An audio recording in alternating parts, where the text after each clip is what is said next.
আসসালামু আলাইকুম। আজকে সকালবেলা গরুর খামারে দুধ দহন করার সময় একটা কথা মাথায় আসলো। গত 2 দিন আগে আমাদের এক ভাই রাজশাহী থেকে 25 কেজি আম্রপালি আম আমাদের মাদ্রাসায় দেওয়ার জন্য পৌঁছে দিয়েছিলেন আমাদের কাছে। তো ভাবলাম যে শুধু আম কেন দিয়ে আসবো, এর সাথে আমরা আমাদের খামার থেকে দুধও ওদের জন্য দিয়ে আসি। তো যেই কথা সেই কাজ, দুধ দহন করার পর 10 কেজি পরিমাণে দুধ আমরা রেখেছি। এই দুধ আমরা মাদ্রাসায় দিয়ে আসবো। এর পাশাপাশি ওই যে 25 কেজি আম আমাদের কাছে পাঠিয়েছেন যে ভাই, ওই আমগুলিও আমরা আজকে মাদ্রাসায় দিয়ে আসবো ইনশাআল্লাহ। একে তো এই মুহূর্তে খামারের কাজের চাপ আমাদের অনেক বেশি, এর পাশাপাশি হচ্ছে এখন বৃষ্টির সিজন, তাই প্রচুর পরিমাণে বৃষ্টি প্রতিদিনই হয়। এই বৃষ্টির মধ্যেই আমাদেরকে এই কাজগুলি করতে হবে ইনশাআল্লাহ। যেহেতু আমরা আম দুধ নিয়ে দুপুরের দিকে যেতে পারবো না, তাই আমরা আগে থেকে ফোন করে জানিয়ে দিয়েছিলাম যে বিকালের দিকে আমরা আসবো। এই জন্য মূলত আমরা একটা প্ল্যান করেছি, সেটা হচ্ছে এই দুধকে আমরা জ্বালিয়ে নিয়ে যাবো এখান থেকে, যাতে করে দুধের মধ্যে প্রচুর পরিমাণে সর পড়ে। তো আলহামদুলিল্লাহ 10 কেজি পরিমাণে দুধ আমরা নিয়ে নিয়েছি। এই দুধটাকে এখন আমরা সুন্দর করে জ্বালিয়ে তারপর এখান থেকে নিয়ে যাব। তবে আকাশের অবস্থা তেমন ভালো না, যে কোনো মুহূর্তে বৃষ্টি হতে পারে। মোটামুটি আগুন জ্বালিয়ে দুধটাকে একটু গরম দিতে পারলে আস্তে আস্তে এটার মধ্যে মোটা সর পড়বে, যেটা আমি আপনাদেরকে দেখানোর চেষ্টা করবো ইনশাআল্লাহ যে কি পরিমাণ সর এই দুধে পড়ে। তো যাই হোক, আলহামদুলিল্লাহ এখন দেখা যাচ্ছে আকাশে হালকা হালকা রোদ। তবে আমরা জানি না এই হালকা হালকা রোদ কতক্ষণ থাকবে।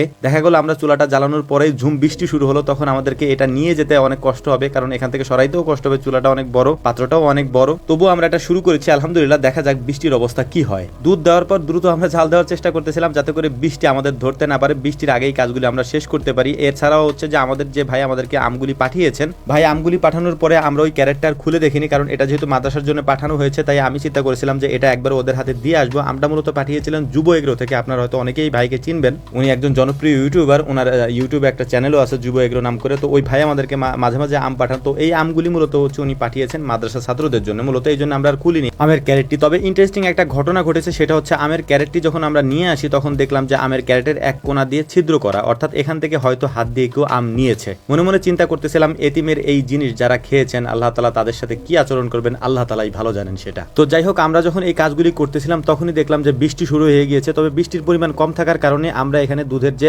কড়াইটা ছিল আমাদের, এটাকে আমরা বাড়ির ভিতরে নিয়ে গেছিলাম এবং ওখানে নিয়ে তারপর জাল দেওয়ার চেষ্টা করতেছিলাম, কারণ আস্তে আস্তে দেখলাম যে বৃষ্টির পরিমাণ বাড়তেছিল। তো আলহামদুলিল্লাহ হালকা আছে কয়েক ঘন্টা এই দুধ রাখার পরে দেখতেই পাচ্ছেন যে কি পরিমাণ ঘন সর এটার উপরে পড়েছে। যদি আমরা আরো কিছুক্ষণ রাখতে পারতাম, এই সরের পরিমাণ বা এটার মোটার পরিমাণ আরো হতো। এটাই হচ্ছে অথেন্টিক এবং খাঁটি দুধের একটা গুণাগুণ। এটা আমি আমাদের নিজেদের খামারের দুধ বলে বলছি না। আপনি চাইলে আপনার খামারে যদি গরু থাকে, সেই গরুকে আপনি পর্যাপ্ত পরিমাণে কাঁচা ঘাস খাইয়ে দেখেন এই গরুর দুধের পরিমাণ বা দুধের সরের পরিমাণ কি পরিমাণে মোটা হয়। আলহামদুলিল্লাহ এটা আমাদের পরীক্ষিত একটা জিনিস। এটা আমরা অনেক দিন পর্যন্ত পরীক্ষা করে দেখেছি কোন খাবারটা বেশি দিলে গরুর দুধের সরটা মোটা হয় এবং বেশি হয়। পরীক্ষা করে আমরা যেটা পেয়েছি সেটা হচ্ছে কাঁচা ঘাস। কাঁচা ঘাস গাভীকে যত বেশি দেওয়া যায়, দুধের ল্যাক্টোজেনের পরিমাণ তত বেশি হয় আলহামদুলিল্লাহ। আর আপনারা তো দেখেনি আমরা কি পরিমাণ কাঁচা ঘাস আমাদের গাভীকে খেতে দিই। তো যাই হোক, আমরা মাদ্রাসায় আসার পর সুন্দর করে ওদেরকে ওদের জিনিস বুঝিয়ে দিয়ে তারপর আমরা চলে যাবো ইনশাআল্লাহ আমাদের খামারের দিকে, কারণ আমরা সকাল থেকেই কাজ করতে করতে একেবারে ক্লান্ত। সকালে বের হয়েছে, এখনো পর্যন্ত আমাদের ফেরাই হয়নি। তো যাই হোক, আমাদের জন্য দোয়া করবেন, আল্লাহ তাআলা যেন আমাদের খামারে এবং আমাদের ব্যবসায় বারাকা দান করেন। আসসালামু আলাইকুম ওয়া রাহমাতুল্লাহ।